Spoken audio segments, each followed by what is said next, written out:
አንድ ሲሆን ሶስት ነው፣ ሶስት ሲሆን አንድ ነው። በአንድነቱ ሶስትነት አለበት፣ በሶስትነቱም አንድነት አለበት። ሶስቱም አይለያዩም፣ አይነጣጠሉም፣ ሁሌም ባንድ ይመለካሉ ይላሉ። አብ እግዚአብሔር ነው፣ ወልድ እግዚአብሔር ነው፣ መንፈስ ቅዱስም እግዚአብሔር ነው።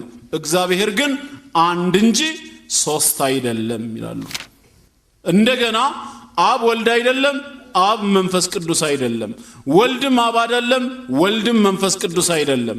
መንፈስ ቅዱስ አብ አይደለም፣ መንፈስ ቅዱስ ወልድ አይደለም። ሶስቱም የየራሳቸው አካል አላቸው ይላሉ። እናንተ እዚህ ድምዳሜ ላይ የደረሳችሁት በሰዋዊው አሰራር ስለተመለከታችሁት ነው ይባላል። እንደ ሰው ስለተረዳችሁት፣ እንደ ሂሳብ ስሌት ስላያችሁት ነው ይላሉ። ታዲያ እንደ ሰው ጭንቅላት ካልተረዳ ነው እንደምን እንረዳው? ኦኬ ማይኩን ያስኩኝና ጥሩ እኔ እንዲገባኝ ተፈልጎ ነው፣ ግን አሁንም ሌላ ነገር ነው ጥያቄ የፈጠረብኝ። ላንተ እንዲገባህ ብዬ ነው እንጂ እነሱማ ተባለ። እነማን? እነሱማ እንደገና ሲዘጋ አንድ ናቸው ተባለ። ናቸው እነማን ናቸው? ዛሬ በሌላ እምነት ተከታዮች ዘንድ ያለው የፈጣሪ ጽንሰ ሐሳብ ስለ ፈጣሪ ያላቸው ግንዛቤ አምላክ አንድ ነው ቢሉም በአንድነቱ ላይ ግን አብረው ምንን ይቀበላሉ? ሶስትነትን ይቀበላሉ። አንድ ሲሆን ሶስት ነው፣ ሶስት ሲሆን አንድ ነው። በአንድነቱ ሶስትነት አለበት፣ በሶስትነቱም አንድነት አለበት። ሶስቱም አይለያዩም፣ አይነጣጠሉም፣ ሁሌም ባንድ ይመለካሉ ይላሉ። ይሄ ነገር ወደ ውይይት መድረክ ላይ ቀርቦ ጥያቄ ቢነሳ የመጨረሻው ምላሽ ሚስጥር ነው የሚባለው። ሚስጥር ነው ማንም የሚለው ነው። ከሰባቱ ሚስጥራቶች አንዱ ሚስጥረ ሥላሴ አይደለም? እግዚአብሔር አብ፣ እግዚአብሔር ወልድ፣ እግዚአብሔር መንፈስ ቅዱስ በአካል ሶስት የሆኑ በስም ሶስት የሆኑ በመለኮት በአሰራር ባገዛዝ ግን አንድ የሆነ እግዚአብሔር አለ ይላሉ። አብ እግዚአብሔር ነው፣ ወልድ እግዚአብሔር ነው፣ መንፈስ ቅዱስም እግዚአብሔር ነው። እግዚአብሔር ግን አንድ እንጂ ሶስት አይደለም ይላሉ። እንደገና አብ ወልድ አይደለም፣ አብ መንፈስ ቅዱስ አይደለም። ወልድም አብ አይደለም፣ ወልድም መንፈስ ቅዱስ አይደለም። መንፈስ ቅዱስ አብ አይደለም፣ መንፈስ ቅዱስ ወልድ አይደለም። ሶስቱም የየራሳቸው አካል አላቸው ይላሉ።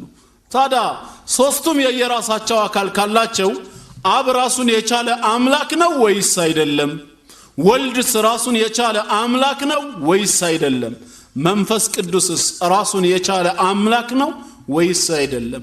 ለእያንዳንዳቸው አዎ የሚል ምላሽ ከተሰጠ ሁሉም ራሱን የቻለ አምላክ ከሆነ አካል ሶስት እንደሆነ ሁላ መለኮት ስንት ይሆናል? ሶስት ይሆናል ማለት ነው። የማንም ሰው ጭንቅላት በሚረዳው መልኩ አይ አብ ያለ ወልድና ያለ መንፈስ ቅዱስ፣ ወልድ ያለ አብና ያለ መንፈስ ቅዱስ፣ መንፈስ ቅዱስ ደግሞ ያለ አብና ያለ ወልድ አንዱ ከሌላው ተነጥሎ አምላክ ተብሎ ሊጠራ አይችልም ካሉ ሶስቱም አምላክ እንዴት ይሆናሉ ብለን እንጠይቃለን። ምክንያቱም አምላክነት በትብብር በእገዛ የሚመጣ አይደለም፣ መለኮታዊ ባህሪ ነው። ይህንን ባህሪ እንዴት አንዱ ከሌላው ጋር ተደጋግፎና ተረዳቶ ሊያገኘው ይችላል? እኛ የምንረዳው ሶስቱም አምላክ አይደለም የሚለውን ይሆናል ማለት ነው። ተግባባናው? በዚህ ሰዓት አሁንም የሚሰጣችሁ የመጨረሻ ምላሽ እናንተ እዚህ ድምዳሜ ላይ የደረሳችሁት በሰዋዊው አሰራር ስለተመለከታችሁት ነው ይባላል። እንደ ሰው ስለተረዳችሁት፣ እንደ ሂሳብ ስሌት ስላያችሁት ነው ይላሉ። ታዲያ እንደ ሰው ጭንቅላት ካልተረዳ ነው እንደምን እንረዳው? እኛ ሰዎች አይደለንም እንዴ? መላእክቶች አይደለንም ወይ? እኛ አምላክ አይደለንም? አላህ የሰጠን የሰው ጭንቅላት ነው። መረዳት የምንችለውም እንደ ሰውኛ ነው። እነሱስ አንድም ሶስትም ነው ሲሉ የማንን ጭንቅላት ይዘው ነው? እንዴት ሆኖ ነው ታዲያ ይሄ ነገር አንድም ሶስትም ነው የሚለው ማስረዳት የሚችለው? ሰውን ማሳመን የሚቻለው? በኢንተርኔት ፓልቶክ ኮኔክሽን ውጭ ሀገር ካሉ ሙስሊም ወንድሞችና ክርስቲያን ወገኖች ጋራ ውይይት እናደርጋለን ሁሉ ጊዜ ማለት ነው። እዛ ላይ እኔም እየተወያየሁኝ ያለ ከአንድ ክርስቲያን ሴት ጋራ በዚህ ነጥብ ጉዳይ ውይይት አንስተናል። እንዴት አምላክ አንድም ሶስትም ሊሆን ይችላል ብዬ ጥያቄ ሳነሳ ምን ብላ ነበር በወቅቱ የመለሰችልኝ? ሶስት አምላክ አለ ያለ ማንም የለም፣ አንተ ስላልገባህ ነው። እኛ ምናምነው አለች ክርስቲያኖች አብ ወልድ መንፈስ ቅዱስ they are the same አለች በአማርኛ መሃል እንግሊዝኛ ሲቀላቀል እንዴ ሰውየው የተማረ ነው እንዴ የሚል ድንጋጤ ልብ ውስጥ ይፈጥራል ማስፈራሪያ መሰለኝ አማርኛው ከተጀመረ ራሱን ችሎ ማብራራት የሚችል ቋንቋ ከሆነ በአማርኛ ማለቅ አለበት አብ ወልድ መንፈስ ቅዱስ they are the same ከዛ ያው በማይክ ነው የምንወያየው መልክ አይታይም በፓልቶክ ኮኔክሽን ላይ ድምጽ ብቻ ነው አንዱ ሌላው የሚሰማው ተራው ሲደርሰኝ ማይኩን ያስኩትና ጥያቄ ከመጠየቄ በፊት የተሰጠኝን ምላሽ ልድገመው አሁን አንቺ ያልሽው አብ ወልድ መንፈስ ቅዱስ they are the same ነው አልኳት የዛኔ ሎቢው ላይ ምን ብላ ጻፈች they are one ብላ ጻፈች እኔ ጥያቄ የነበረው ለነገሩ the same የሚለው ላይ አይደለም ኦኬ እኔ አሁን ጥያቄ የማነሳው አብ ወልድ መንፈስ ቅዱስ they are one ካልሽ ይሄ እምነታችሁ ከሆነ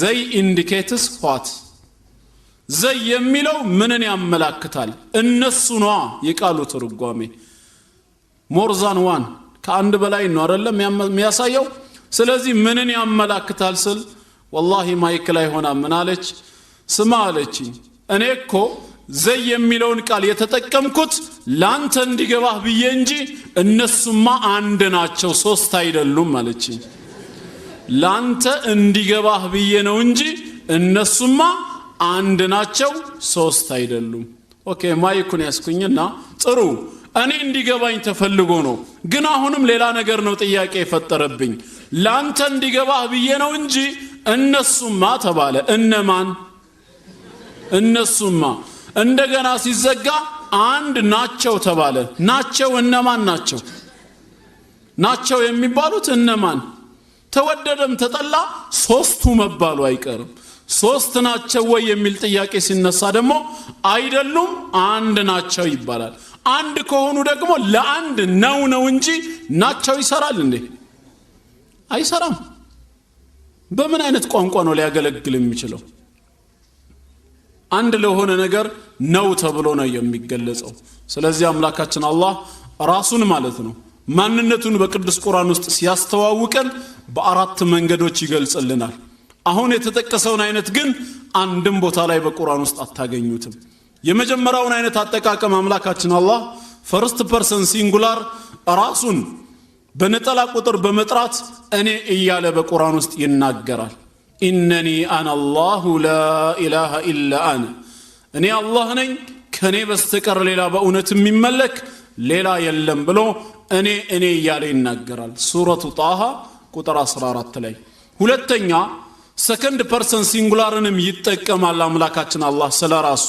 አንተ እያልን እንድንጠራው የሱን ማንነት ኢነከ አንተል ዐዚዙል ሐኪም አንተ ማለት አሸናፊና ጥበበኛ ነህ ወአንተል ገፉሩር ረሂም አንተ ማለት ይቅርባይና መሐሪ ነህ እያል አንተ በሚለው ቋንቋ እንድንጠራውም ይፈልጋል ሶስተኛ ሰርድ ፐርሰን ሲንጉላርንም ይጠቀማል እሱ የሚለውን ማለት ነው እሱ የሚለውንም አላህ ይጠቀማል هو الله الذي لا إله إلا هو እሱ አላህ ማለት ከሱ በስተቀር ሌላ አምላክ የሌለ ነው እያለ ራሱን በእሱነት ሲጠራ እናያለን አራተኛ አምላካችን አላህ ፈርስት ፐርሰን ፕሉራልን ይጠቀማል እኛ እያለ ማለት ነው ኃያልነቱን ክብሩን ሲገልጽ በሚሰራው ስራ አምሳያ የሌለው ጌታ መሆኑን ሲናገር ኢና አዕጠይናከል ከውሰር እኛ ላንተ ብዙ በጎ ነገሮችን ሰጠነህ ይላል እኛ ሲባል ራሱ አላህ ከአንድ በላይ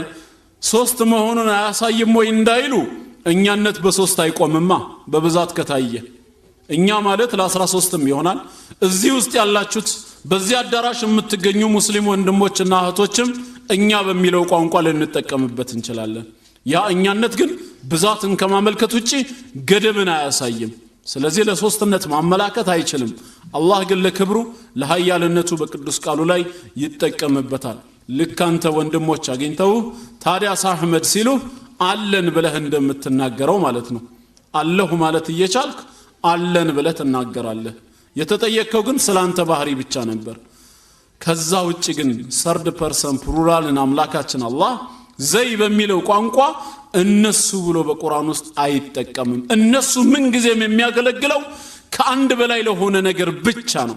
አንድ የሆነ ነገር በየትኛውም የቋንቋ ግራመር እነሱ ተብሎ ልጠራው አትችልም። ተግባባን? ስለዚህ ይህንኑ አንድ አላህ ነቢያቶች ሁሉ ሲያመልኩ ነበር። ይሄ አምልኮ ተግባር ነው እንግዲህ ኢስላም የነቢያቶች ሁሉ ሃይማኖት ነው የሚሰኘው ማለት ነው።